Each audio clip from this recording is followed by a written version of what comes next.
Hey, deserving listeners, it's time to continue watching Kalani and Asuelu on 90 Day Fiancé. Let's get to the show. Something near the back tires. Why? To protect me from falling down. Training wheels? You want training wheels? Training wheels are for children. In Samoa, when I grew up, So now they're teaching him how to ride a bike, which is fine, but given the dynamic that we're seeing emerge between the two of them, of mother and son, this doesn't help. Let's watch how they do this. We're pushing you. So we're gonna... because it's too hard. If I push it, it's gonna go faster. Yeah, that's the point. Go. Go.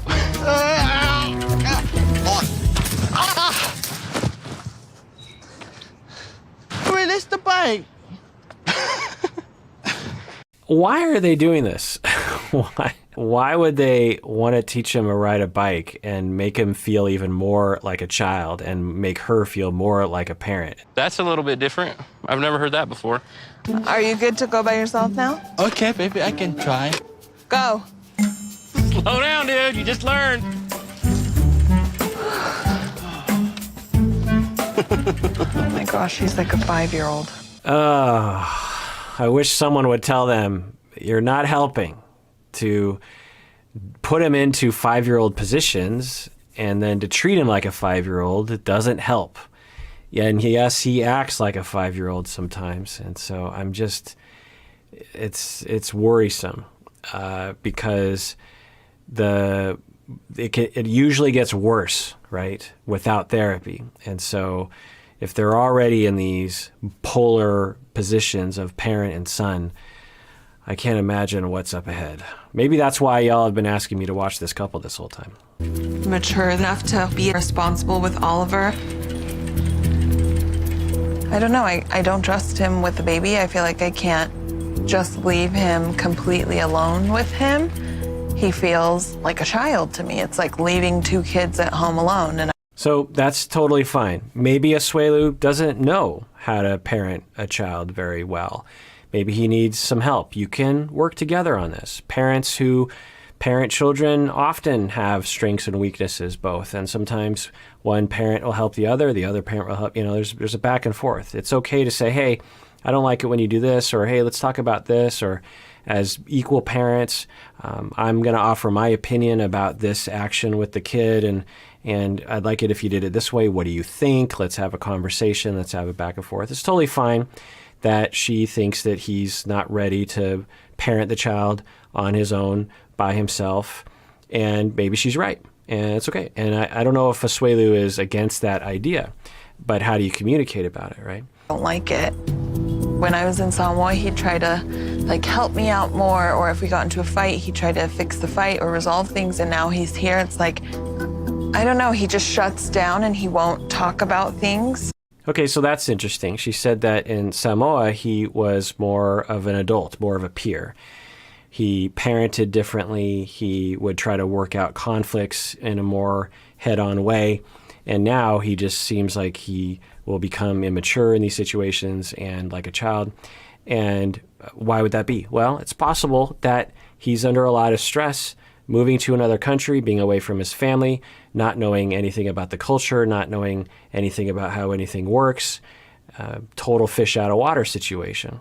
We've seen that with other couples. When Natalie came to the United States to see Mike, she went through an emotional adjustment period. We all understand this. When we talk about grief and loss, we often think about death in the family, but moving is also a massive loss and creates a lot of transition issues and also grief issues. It's a huge deal, particularly for Asuelu. The way he talks about where he grew up, it's extremely different. The lifestyle, the technology, the way things work. I mean, he asked if a car was worth $100. He's like, oh, we need to buy a car. Can we buy one? So, he's really in a different culture. And if I went to his community, I'm guessing I would be a fish out of water as well. So it's a big deal. And so maybe he's regressing. Maybe there's a dynamic that's developing between the two of them. Maybe he's stressed out. Maybe he needs a little bit of time. So I'm worried that Kalani is just concluding that he inherently is a boy and he inherently is immature and he inherently is incompetent, rather than thinking, I wonder what about the situation is contributing to a dynamic in which it encourages him or kind of forces him to be incompetent, or it creates so much stress for him that he regresses to a more incompetent space. I think that would be a more healthy way and a more optimistic way of looking at it, rather than I think there's something wrong with him. And maybe there is something wrong with him. I don't know. Let's continue watching. Well, have you had this conversation with him?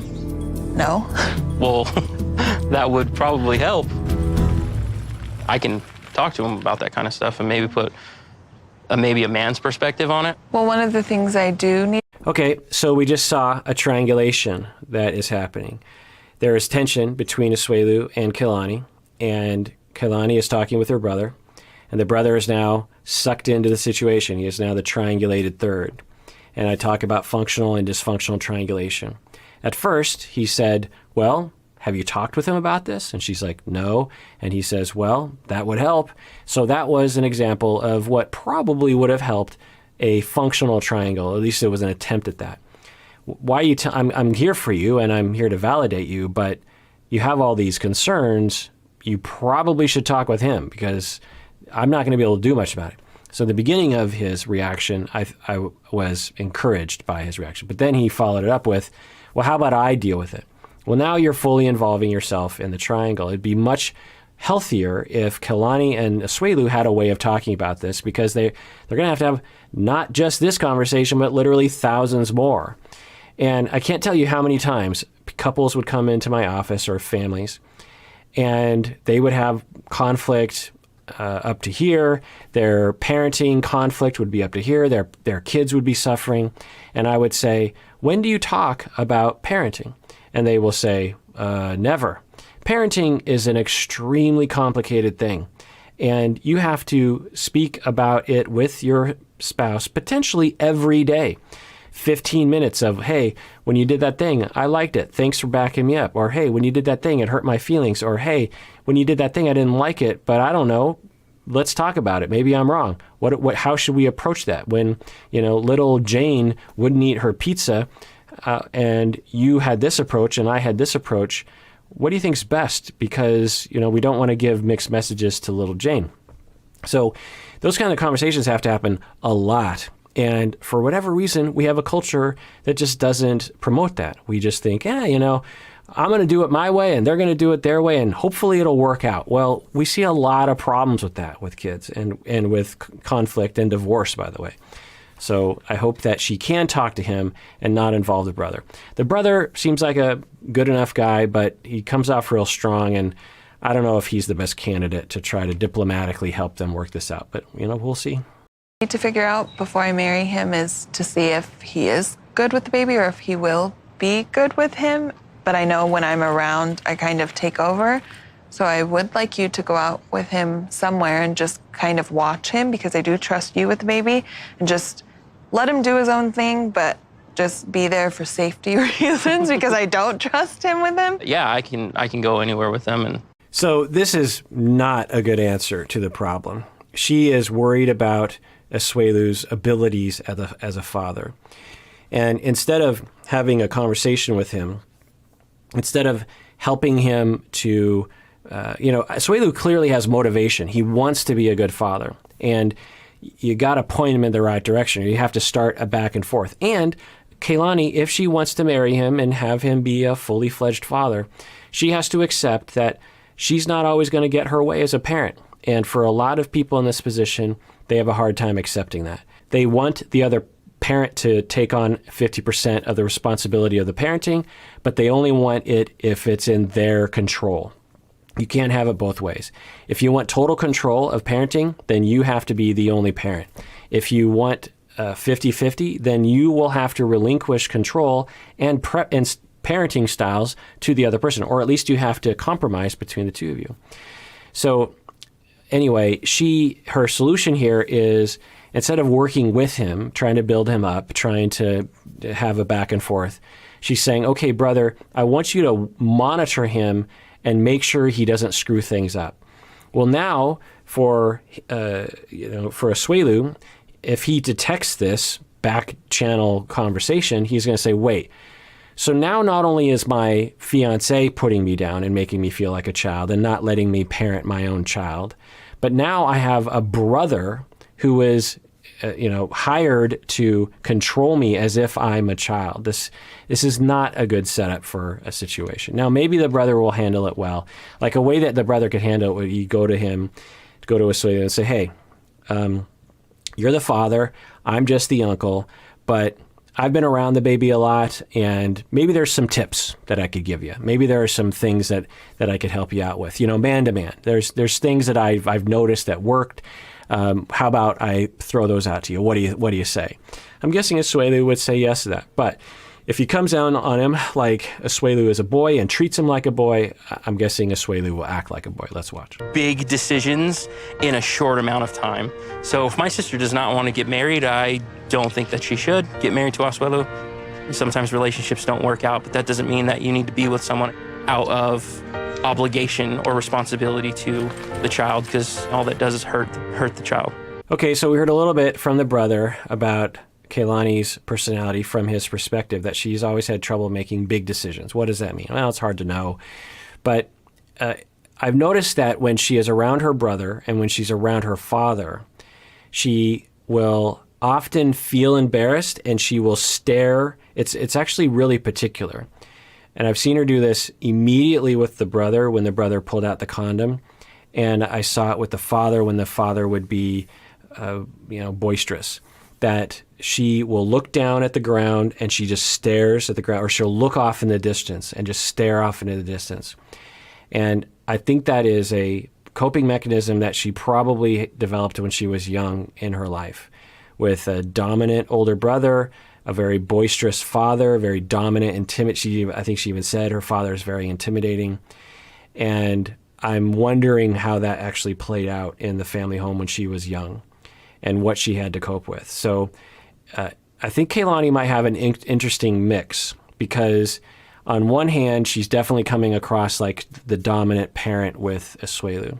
But the other hand, with the brother and the father, she comes across like she is the child. So you can have both of those things. In fact, it's common to have both, because as you're being treated like a small person, you internalize the relationship and you might project your small person that you were treated like onto someone else. You might find an Asuelu, and then you identify with the people who were talking down to you. I don't know, but it's an interesting dynamic. I don't know if we've seen this yet on the show, where we see a cast member who both has elements of the underfunctioner and the overfunctioner, depending on the context. I don't know. I'm completely speculating here. Let's watch for more signs of it. Don't let him put a bunch of things in his mouth. Watch him, because he will choke if he puts things in his mouth, etc., okay? Bye, Mama. All right, bye, love you. Take care of my baby. Bye, love you guys. This is the first time me and the baby go out without Kalani. So actually, this is potentially a move that will stop the overfunctioning, underfunctioning. Kalani is saying, I trust you, my fiancé, with having the child by yourself. I don't need to be there. I need to learn to let go and let you be the other parent. And I believe in you. And that belief in him and that handing over the control will, I'm guessing, help him to feel less like he's being treated like a child, and then thus he will act less like a child. The problem is that the brother is there, and so he's kind of the wild card here. If the brother is mostly hands-off and just kind of watching to make sure everything's fine and doesn't really step in all the time, then this might actually be a really helpful move for everyone involved. But if the brother really comes down hard and treats him poorly, which I think is possible, then it'll just be another reason why everyone believes that Asuelu is a boy and he is incompetent, and another reason for Asuelu to feel like, I give up. Let's watch. I'm very happy she trusts me to be a good dad for my baby. I want to show Kalani I know how to take care of Oliver by myself. I think another problem here for us, the viewer, and maybe even Kalani, is that for Asuelu, English is not his first language. And it's tempting, and it's a bias that a lot of people have, that people who are not as fluent in the language that you speak are thus not as sophisticated, they're not intelligent, they're more childish. We're used to thinking of people that have a hard time with syntax or have a hard time with vocabulary, that they're young, 4-year-olds, 7-year-olds don't have full vocabulary. Sometimes they have a speech issue that they're still working out. And we have this heuristic of people who talk, who struggle with the language, they're younger. But we all understand that if we were to learn a random language that wasn't our native tongue, that it's going to take a while for us to be fluent. And in the beginning, for the first number of years, we're going to, I guess, sound like a child, or we're going to talk the way a child might talk. But that's no reflection of our intelligence or our sophistication. So I wonder if for Asuelu, this isn't helping him. Let's continue watching. So, what's your favorite thing about being Oliver's dad? Because he's white and his mom's from America. That's concerning to me. Yeah. What? What kind of answer is that? Under what I'm guessing he's joking? Was he? I hope he was joking. So if you didn't catch it, the brother's like, so what's the best thing you like about being Oliver's father? He says, well, because he's white and the mother is American. I mean, are you trolling the brother? That has to be the reason, right? Let's hope he's joking. But remember, we're here for pajamas. I want this one. Beautiful. Yeah, it's cute, but he's not a little brother, right? Or something like. Yeah, okay. So for Asuelu, he's like, okay, it's time for me to do my fatherly job. And I like this one. It says little bro. And the brother, Kalani's older brother, instead of just being like, okay, well, in his mind, say, well, he's not really a little brother because he doesn't have an older sibling. But, in a certain way, you can say, little bro, and sort of a slang term, hey, bro. And, okay, that's okay. I don't want to step in his way. He wants to buy this, and I don't want to put him down anyway. But even if you did want to say something, you could say something like, well, so you can get this totally if you want it, but just understand that what this is referring to is that he has an older sibling and he doesn't have one. But if you want to buy it, it's totally fine. It's your call. You're the dad. But that's not what he said. Just let's take note of the tone that he had with him. Let's watch. I want this one. Beautiful. Yeah, it's cute, but he's not a little brother, right? So it's like mildly ridiculing. Yeah, it's cool, but he's not a little brother. I don't know. Maybe I'm exaggerating. I know that I am. But the point is, like, there's a way to talk to him that makes him feel like he's respected, like he is the father, because he is. He is going to marry Kalani as far as he knows, and deserves to buy what he thinks is best for his son. And as an uncle, you have the right to say, hey, you're the dad, but I wouldn't get this because he doesn't have an older sibling. But, it's up to you. There's a way to communicate that without coming across as ridiculing. When you ridicule, you make someone feel small, disrespected, like they don't matter. You make them feel like they're stupid, like they're completely incompetent. And you're talking to someone that is from another country that has never been to the United States, doesn't know how things work over here, which is normal. We understand that. And just give them a little slack. Come on.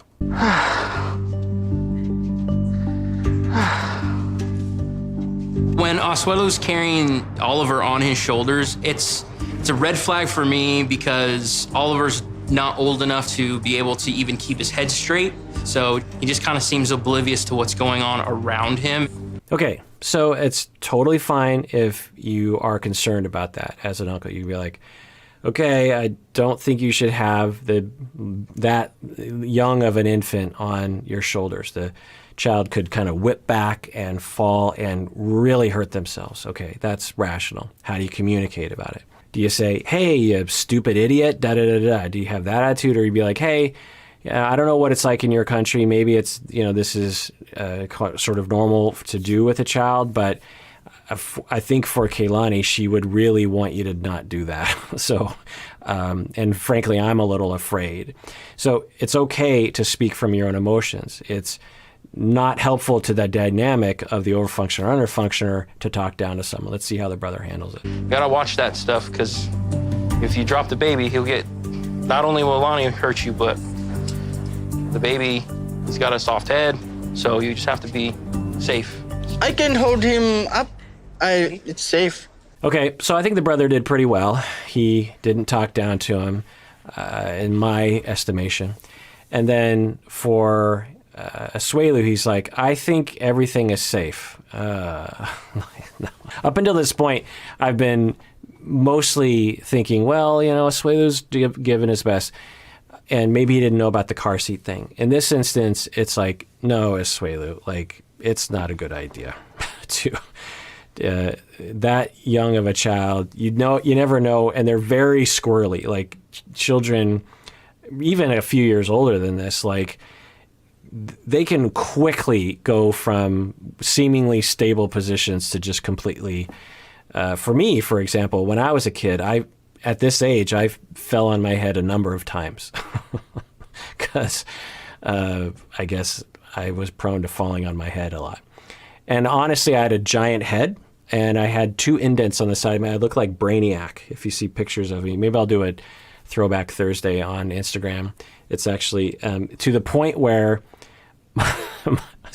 my mom would put a hat on my head because she didn't want people to see my weird skull. And my mom was at the grocery. This is a famous story in my family that everyone laughs at, by the way. And my stranger, random woman at the grocery store came up and said, "Oh, you have a cute little boy there." And the stranger kind of bent down and was really close to me. And then my hat kind of fell off. And the woman gasped because she saw my Brainiac skull.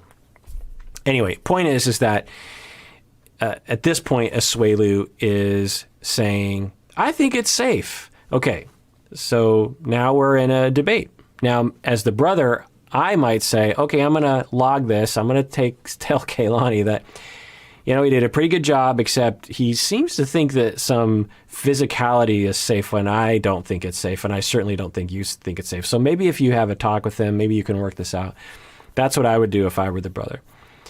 Or if I was the brother and I really wanted to say something in this moment, I would say like, yeah, I get it. I get that you think it's safe, but kids, really terrible things can happen to kids if you're not careful. And so I'm pretty sure Kalani wants you to, take better care. And I really recommend that you think about the dangers. Maybe you haven't seen those kinds of dangers, but some kind of let's work together kind of conversation. Let's see what the brother says.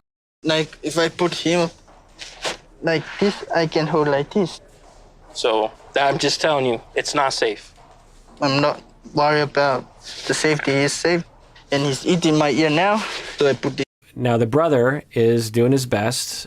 He's not being too over-functioning in this moment. He's saying it's not safe. Again, a more diplomatic, because the problem is that if you talk down to him, at some point the underfunctioner will just get stubborn. It'll just be, because they get talked down to all the time. And so eventually they'll just say like, screw you, I draw the line here, back off. And sometimes they'll do that in situations that'll actually be self-destructive or destructive in general. And I wonder if he's doing that in this moment.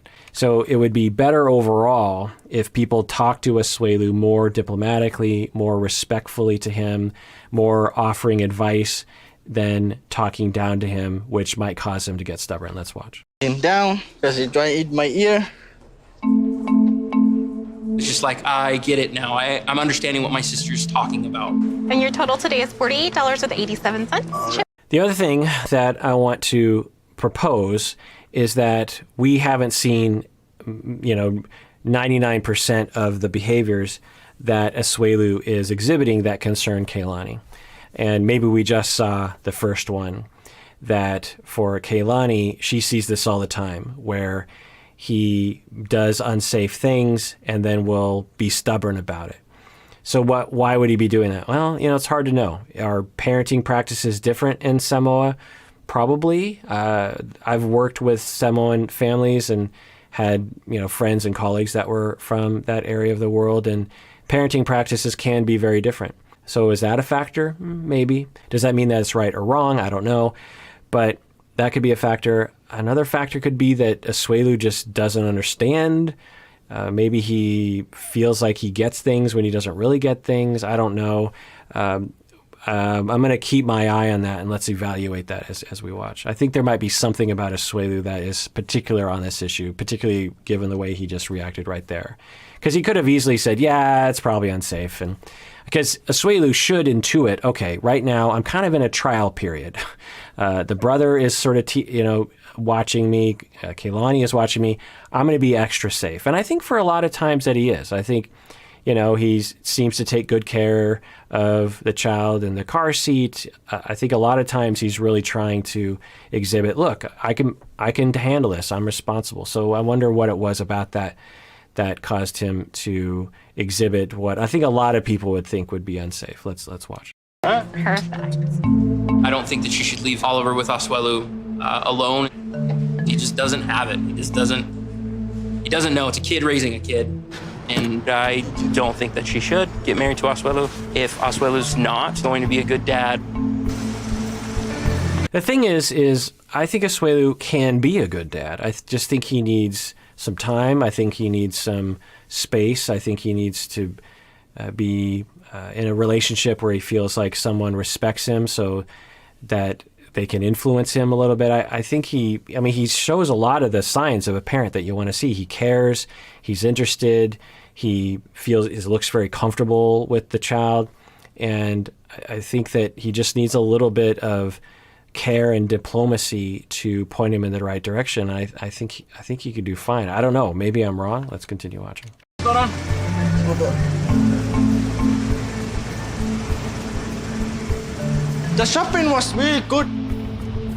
I just say Nick just mind his own business. So because him, it's my son. If he fall down, it's my fault. In Samoa, do they put babies on shoulders when they're that little? Yeah, he's a big boy now. Okay, so great question that the brother just asked. Usually they never talk about these sorts of things. So the brother's like, so in Samoa, is it normal to put a child on your shoulders? Because the brother's thinking maybe it's normal in his country. And then Asuelu asserts that it is normal. Yeah, he's a big boy right now. He's not a big boy. He's a very, very small boy. But maybe in Samoa it is right. Now, maybe other Samoans would say, no, I don't know if people in Samoa would do that.